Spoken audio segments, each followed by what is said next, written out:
여러분 안녕하세요. 현대기업 경영과 컴퓨팅 오늘 두 번째 시간. 지난번에 말씀드렸던 것처럼 챕터 1 첫 번째 챕터 IT 좀 아는 사람의 이야기, 비전공자를 위한 약간은 교양서 같기도 하고 처음부터 쭉 구조화가 되어 있는 교과서는 아니지만 현대의 컴퓨팅에 관해서 얘기가 많이 되어 있어서 교재로 이번에 선택을 했고요. 그래서 그 내용을 이번 첫 시간 강의에서 일단 챕터 1을 시작을 할 텐데 비전공자를 위한 IT를 좀 아는 사람에 관한 이 책을 일단 어떻게 선정을 하게 됐는지 배경을 하면 서문을 읽어보신 분들은 얘기를 알았겠지만 실제적으로 이 책을 쓴 사람 세 사람이 타이틀이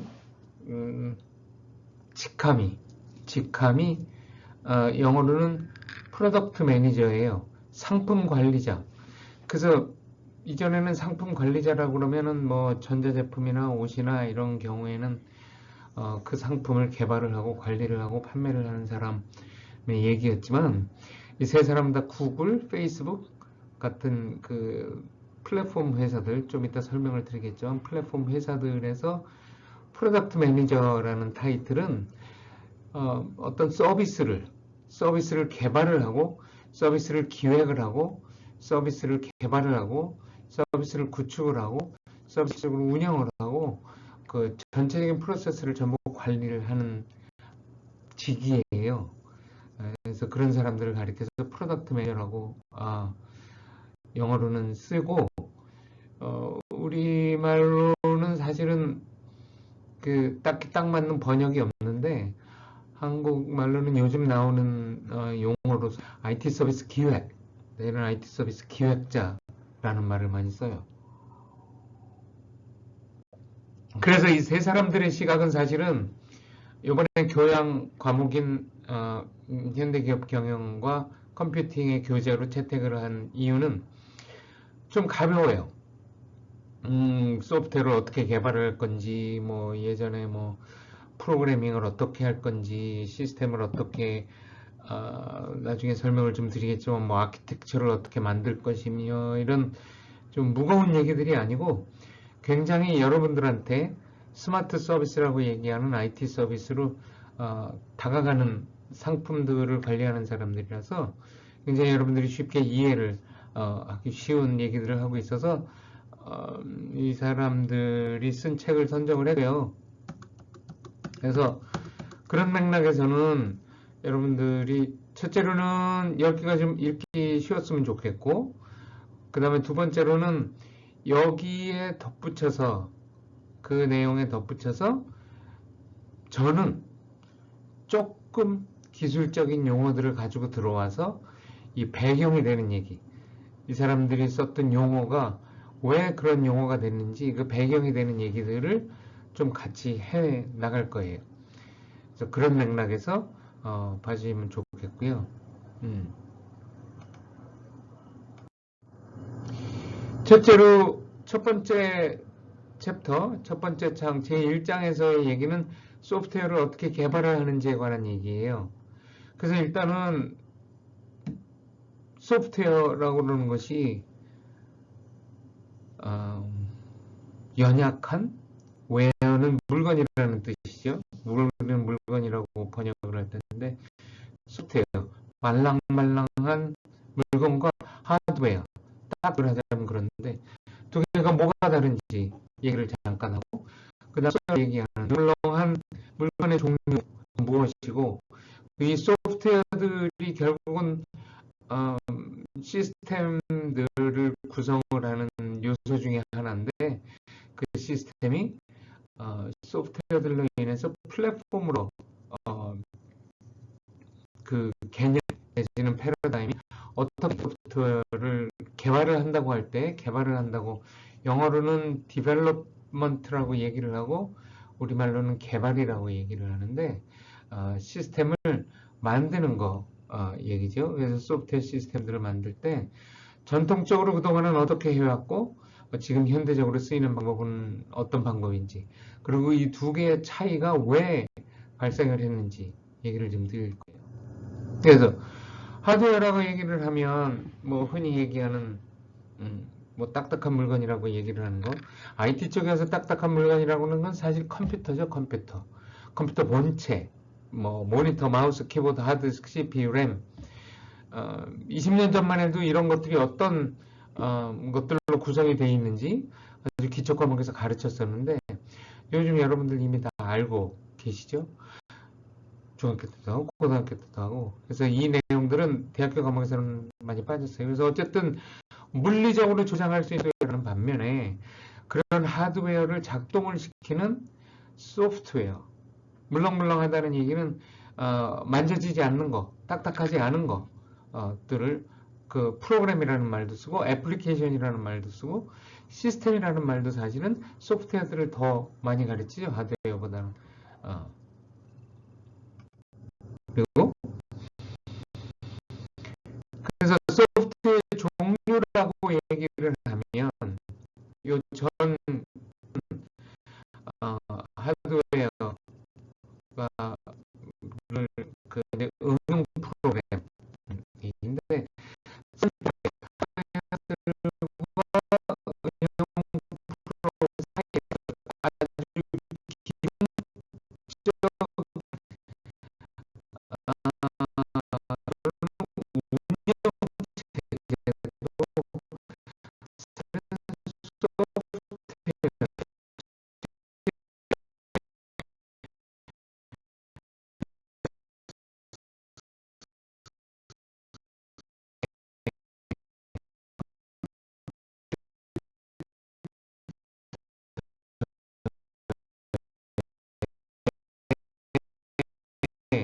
뭐 하드웨어가 어떻게 가르치냐, 그라고 얘기를 하는 것, 하드웨어에서 각각 다른 부분들을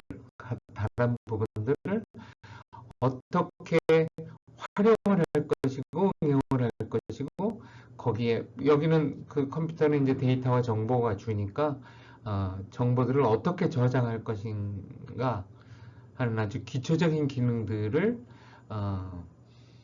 하드웨어하고 붙어서 다른 소프트웨어들 이전에 사이에서 다른 소프트웨어들이 쓸 수 있도록 만들어주는 기능.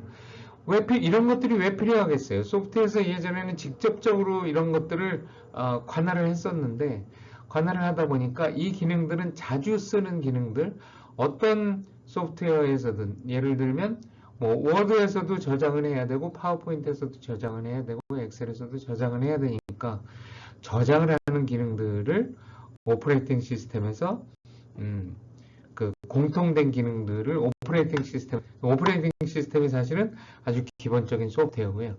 여러분들이 실제적으로 소프트웨어라고 얘기하는 것은 여러분들이 실제적으로 쓰는 거, 워드, 파워포인트, 엑셀 같은 것도 소프트웨어라고 하고, 이메일도 사실은 소프트웨어고, 여러분들 직장을 다니시거나 나중에 취업을 하게 되면 회사에서 쓰는 시스템, 나중에 설명드리고 배우겠지만 엔터프라이즈 리소스 플래닝, 전사적인 자원관리 시스템이라든가 아니면 공급망 관리 시스템 같은 것들도 사실은 소프트웨어들이라고 얘기를 할 수 있어요. 예? 소프트웨어는 사실은 IT의 꽃이죠. 그 소프트웨어 종류는 운영체제와 응용 프로그램이라고 하는 것은 아주 극명하게 구분이 된다는 말씀이 아주 기본적인 얘기고요. 그래서 예를 들면 요즘은, 예전에는 응용체제라고 그러면 윈도우 10이니 7이니 이런 얘기를 했었는데, 요즘 운영체제라고 그러면 어떤 걸 얘기를 해요? 안드로이드나 아이폰 얘기를 하죠. 무슨 말이냐 하면 모바일 기기에서의 운영체제, 모바일로 우리 컴퓨팅이나 정보 처리의 패러다임이 바꾸면서 모바일의 운영체제라고 얘기하는 것이, 너 안드로이드 시스템, 갤럭시는 안드로이드 시스템을 쓰고 아이폰은 애플 맥 시스템을 쓴다. 그래서 운영 시스템이 iOS냐 안드로이드냐 라는 얘기, 지금 구분이 돼 있다고 그렇게 얘기를 하죠. 그러면 또 예전에는 워드나 파워포인트나 엑셀, PC에서 쓰는 프로그램들을 주로 애플리케이션이라고 얘기를 했는데 요새는 여러분들 그거를 어디서 쓰세요? 핸드폰에서도 쓰고 태블릿에서 쓰고 PC에서 쓰는 거하고 좀 구분을 해야 되겠어서 그걸 앱이라고 부르죠. 그 애플리케이션을 준 말 앱. 그래서 앱 경제라는 얘기 우리도 다시 한번 뒤에 가서 다룰 텐데 왜 이런 것들이 바뀌었는지 얘기도 다시 할 거예요. 그래서 하드웨어, 시스템 소프트웨어, 애플리케이션 소프트웨어 영어로 쓰는 얘기입니다. 응용 프로그램, 시스템 프로그램, 그 다음에 하드웨어. 하드웨어 중에서도 또 펌웨어라고 얘기를 하는 거는 아예 고정적으로 컴퓨터 안에 붙어 있어서 내가 손을 못 대는 거, 갈아 끼기 어려운 거, 갈아 끼지 못하는 것들을 펌웨어라는 용어를 써서 불러요. 구분을 대충 얘기를 해봤고요. 여러분들 돌이켜서 생각을 해보시면 여러분들이 지금 1학년, 2학년, 3학년이면 한 20살 정도 됐을 텐데 벌써 여러분들 중학교 때쯤 정도에 지금 우리가 쓰는 이 스마트폰이 나오기 전에 스마트폰이라는 것이 나오기 전에 언제 아이폰이 2007년에 미국에서 출시를 했고 우리나라는 2009년에 들어왔는데 아이폰이 들어오기 전에는 어떤 전화기를 쓰셨어요, 여러분들이? 피처폰이라고 나중에는 이름을 붙였는데 그 당시의 핸드폰들은 지금처럼 다 네모난 형태로 통일되어 있는 것이 아니라 여러 가지 다른 형태의 모양, 모습들을 가지고 있었어요.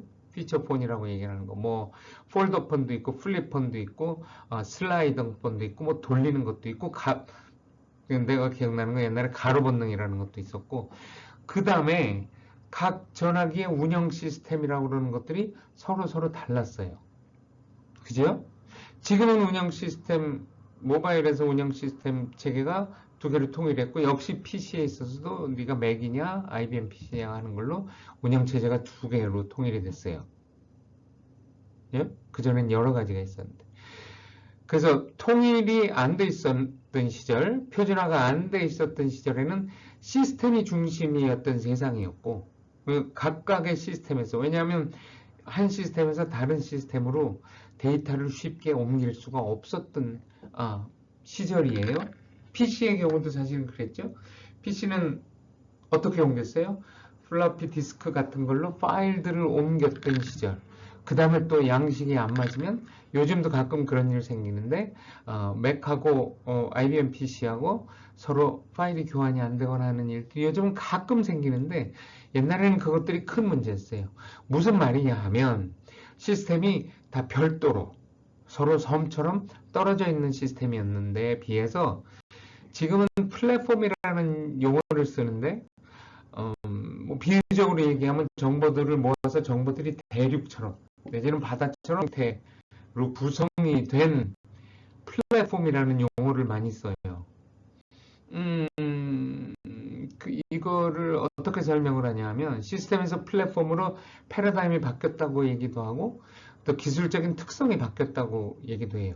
예전에는 시스템 중심으로 생각을 했어야 되고 시스템에서 정보들을 어떻게 관리하고 운영할까가 주였었다고 그 패러다임이었다고 한다면 지금은 그런 정보들이 시스템 중심이 아니라 모여있는 정보 개념적으로는 한 군데 모여있다고 생각이 돼서 예를 들면 여러분들이 쓰고 있는 페이스북이나 아마존이나 사실은 굉장히 수많은 시스템, 수만 개, 수십만 개의 시스템들이 그 안에서 서로 연계가 되어 있지만 여러분들한테는 페이스북이라는 총체적인 형태로 나타나죠.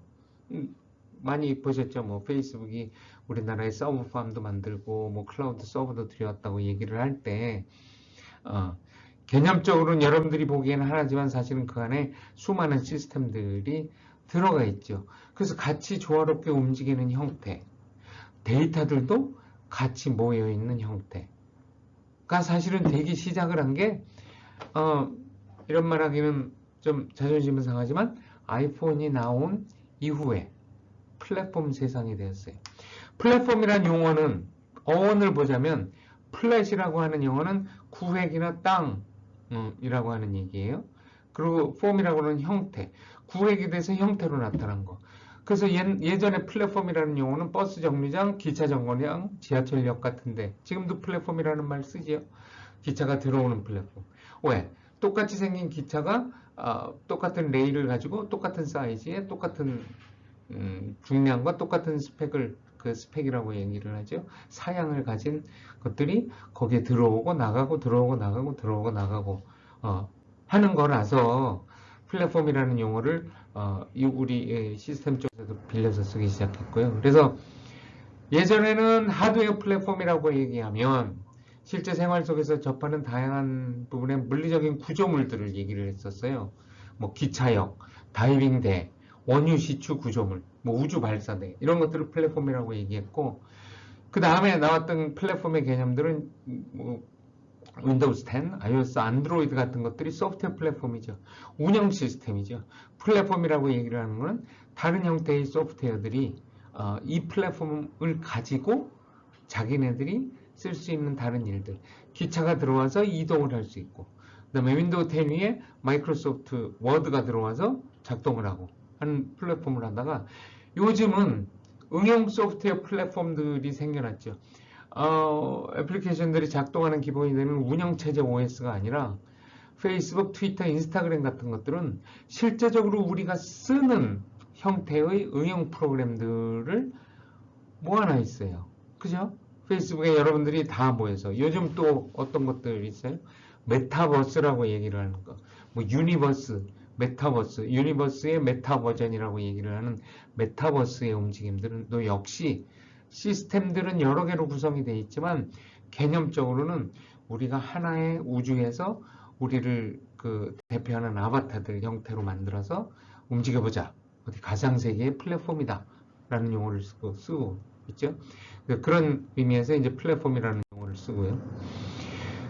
그 위에는 그럼 이제 플랫폼이라고 얘기를 하는 것이 좀 더 말랑말랑한 개념 쪽에서는 지금은 플랫폼이라고 하면 응용 소프트웨어 페이스북이라고 얘기를 하지만 자 그럼 페이스북이라고 얘기를 하는 거 플랫폼이라고 얘기를 하는 것들은 실제로 우리 사람들의 생활을 어떻게 바꿔나가고 있냐 하면 아마존 플랫폼, 아마존 여러분들 물건 많이 사시는 아마존 또 우리나라는 어떤 게 있어요? 인터파크, 뭐 11번가 같은 플랫폼이라고 얘기를 하는 것은 그 예전에 여기에 보여드리는 파이프라인 구조, 물이 흘러가는 파이프라인 구조는 공장의 생태 같은 거죠. 예전에는 우리 사회 중에서 많은 비중을 차지하고 있는 비즈니스가 파이프라인처럼 구성이 되어 있었어요. 물건을 생산을 하고 그것을 유통을 하고 그걸 판매를 하고 고객들은 거기 가서 사고 하는 것들이 그 파이프라인처럼 구성이 되어 있었죠. 그 상품이 드라이브를 하는 형태의 기획을 하고 상품을 만들어서 제조를 해서 유통을 해서 편의점에 갖다 놓고 그럼 편의점에 우리가 가서 사는 플랫폼 생태. 요즘 플랫폼이라고 얘기하는 아마존에서는 그런 형태의 파이프라인의 개념이 아니라 모두 한꺼번에 모여서 거기서 복닥복닥 가게도 있고 모두 하죠.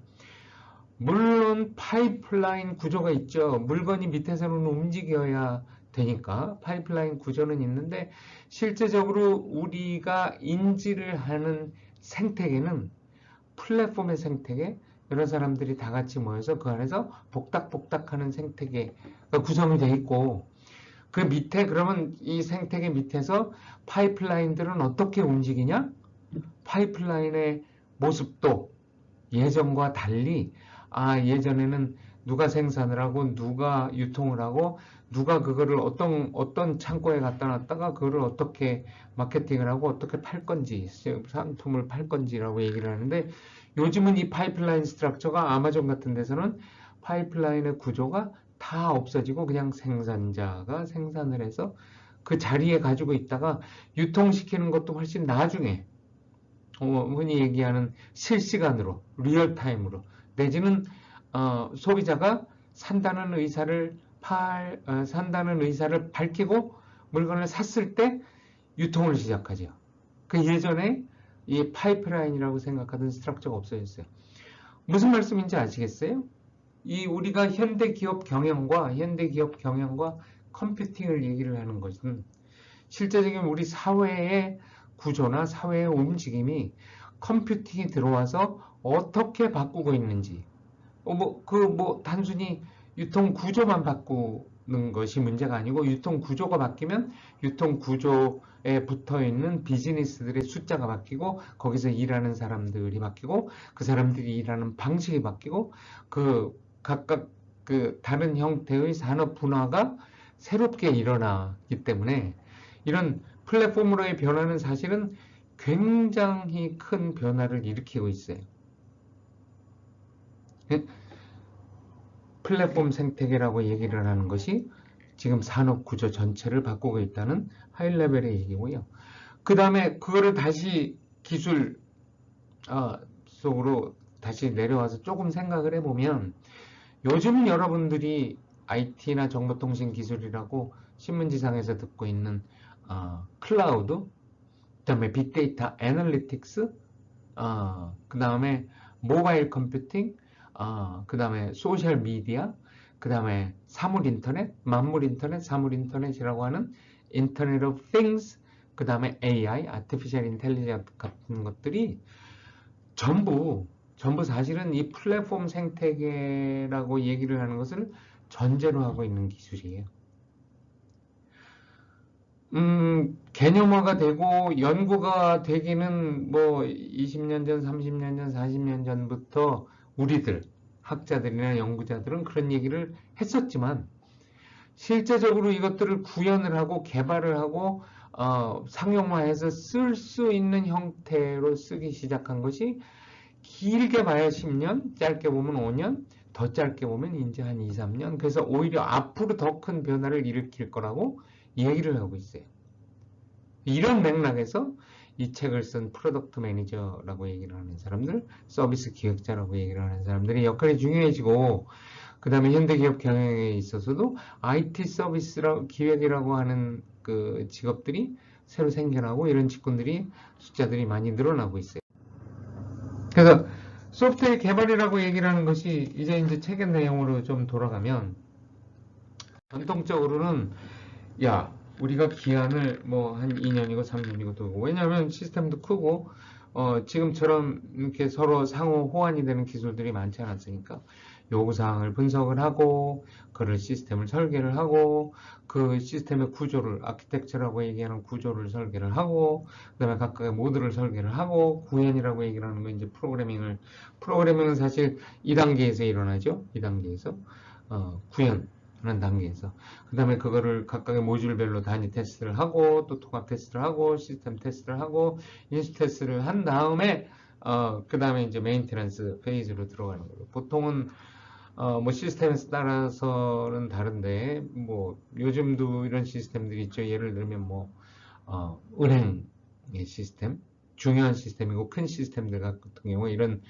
전통적인 방법을 쓰고, 이런 전통적인 방법 의 경우에 그 기간이 6개월, 1년, 2년 이렇게 걸리기도 하죠. 근데 이거 말고도 이제 현대적인 방법이라고 얘기를 하는 거는, 플랫폼이라고 얘기를 하는 거, 나중에 이제 저 수업에서도 다시 한번 말씀드리겠지만, IT나 정보통신 기술에서 근간이 되는 한 서너 가지 정도의 기술은, 첫 번째는 데이터베이스입니다. 80년대 말에 개발이 돼서 이제 쓰기 시작한 데이터베이스 기술, 그 다음에 역시 80년대 말에 이제 같이 개발되기 시작한 네트워킹 기술, 그 다음에 여기에 붙어서 얘네들을 어떻게 프로세스를 할 건지를 가르쳐주는, 그 인스트럭션을 주는 프로그래밍 기술. 이 세 가지가 코어 컴포넌트예요. 물론 지금 모바일 통신 기술은 좀 다른 얘기입니다. 이 세 가지 컴포넌트가 예전에는 기술이 굉장히 어려웠고요.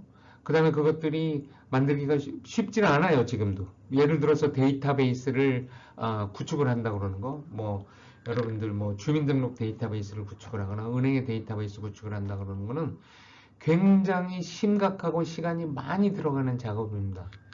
자, 우리가 여기서 플랫폼이라고 얘기를 할 때는 이 플랫폼에 아까 오퍼레이팅 시스템 운영체제 얘기하면서 잠깐 얘기한 거와 사실은 좀 비유적으로 얘기를 할 수 있는데, 플랫폼에서 이미 데이터베이스, 네트워크, 그 다음에 프로그래밍들을 가지고 있는 것들이 플랫폼입니다. 기차가 들어와서 정차를 할 수 있도록 쓸 수 있는 거, 빨간 깃발, 노란 깃발 이런 것들이 이미 다 장착이 되어 있어서 어떤 형태의 기차든지 조그만 기차, 빨간 기차, 빨리 가는 기차, 파란 기차 내지는 어떤 사람을 태울 기차 같은 것들을 그 규격에 맞춰서 만들기만 하면 빨리빨리 만들어낼 수 있는 것들, 특히 소프트웨어들은 이것들이 플랫폼이에요. 그래서 예전에 얘기했던 전통적인 아까 용어는 안 써놨는데 워터폴 모델이라고 얘기하는 거, 폭포수 모델이라고 얘기하는 거, 폭포에서 물이 떨어지듯이 착착착착 단계를 밟아서 무겁게 가는 시스템 개발 방법론하고, 그 다음에 플랫폼 위에서 서비스를 개발을 할 때는 이미 밑에 기초적인 구조화된 데이터베이스 통신 프로그래밍, 그 다음에 프로그래밍 로직들이 다 들어있으니까 그것들을 연결을 시켜서 쓰기만 하면 개발하는 속도가 많이 빨라졌다는 얘기예요. 예를 들면 어떤 게 있어요? 여러분들이 직접 경험을 해보신 거, 작년 또 올해, 작년에 여러분들 이 코로나로 인해서 마스크 대란이 일어났을 때 우리나라 정부에서 약국 간의 재고를 공유를 하는 약국 시스템이 있었어요. 약국 시스템은 사실은 굉장히 중요한 데이터베이스를 포함을 하고 있기 때문에 외부한테는 개방을 안 했죠. 약사들하고 약국들하고 병원들하고만 연계시킨 그 건강보험 네트워크가 있었는데, 그 네트워크에 있는 데이터 중에서 가만히 정부에서 생각을 하니까 어차피 마스크를 약국을 통해서 파는데 그럼 약국 시스템에서 마스크 정보만 뽑아서 어느 약국에 얼마만큼 마스크가 있는지만 찾아주면 국민들이 그거를 찾아가서 볼 수 있지 않겠느냐 라는 아이디어를 내서 그러면 우리가 개방을 해주겠다. 어떻게 개방을 할 것이냐 방침을 내놓은 다음에 바로 하루 이틀 만에 마스크 인벤토리 체킹 앱이 수없이 나왔죠. 하루 만에 이틀 만에 그런 서비스를 개발을 할 수 있었던 이유는 플랫폼이 이미 있기 때문에, 플랫폼에 데이터가 있고 플랫폼에 좀 이따가 설명드릴 애플리케이션 프로그래밍 인터페이스가 있었기 때문에. 그래서 이 전에 얘기해왔던 전통적인 방법이랑은 조금 보는 시각이 달라졌어요. 그래서 애자일 방법론이라는 말을 씁니다. 애자일 방법론이라는 말을 쓰는 얘기는 뭐냐면 아까처럼 요구사항을 분석하고 그것들을 가지고 시스템 아키텍처를 짜고 모듈을 분석을 하고 프로그래밍을 하는 것이 아니라, 프로그래밍 하는 사람, 디자인하는 사람, 그 다음에 서비스를 기획을 하는 사람, 그 다음에 오너, 그 발주자가 있으면 발주자까지 모여서 애자일 방법론은 빨리빨리 해보고 또 해보고 이렇게 가는 것들을 얘기를 합니다. 프론트 로딩이라는, 산업공학에서는 프론트 로딩이라는 얘기를 쓰기도 하고요. 프론트 로딩은 저 뒤에 있는 프로세스까지 당겨서 앞에다가 로딩을 해서 쓴다는 얘기도 하고요.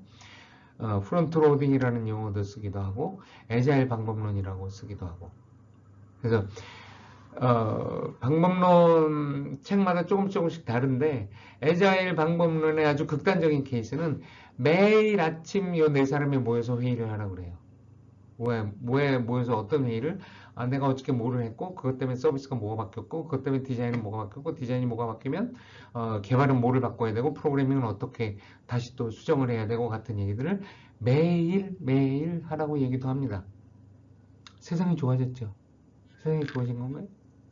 아니면 힘들어진 건가요?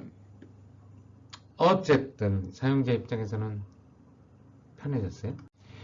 그래서 이 책에서 다루고 있는 얘기, 챕터 1에서 다루고 있는 얘기는 요 두 번째 현대적인 방법론 중에서 IT 서비스 기획과 관련된 아주 비근한 예시들을 다루고 있습니다. 프로덕트 매니저들이니까 당연하겠는데, 그래서 검색 엔진이라고 얘기를 하는 데서 검색을 어떻게 하느냐, 그 다음에 협업 필터링은 이런 플랫폼에서 추천을 하기 위해서 어떤 논리들을 쓰고 어떤 방법론들을 쓰느냐, 그 다음에 알고리즘이라는 건 무엇이냐, 그 다음에 응용 프로그래밍 인터페이스, 우리나라에서도 영어로 그냥 쓰기도 해요. API, 애플리케이션 프로그래밍 인터페이스란 뭐냐, 그 다음에 싱글 사인온이라고 얘기를 하는 것이 왜 필요하냐, 그 다음에 싱글 사인온이 되면 어떤 장점이 있느냐, 그 다음에 또 이런 IT 서비스들을 막 만들어 나갈 때 우리 테스팅을 할 때 A/B 테스팅이라고 하는 얘기가 어떤 것들을 가르치고 있느냐, 이런 얘기들을 이 챕터 1에서 다루고 있어요. 그래서 요 각각에 대해서 또 다시 한번 얘기를 할 거고, 일단 첫 번째 세그멘트는 이걸로 줄이겠습니다. 좀 이따 또 뵙겠습니다.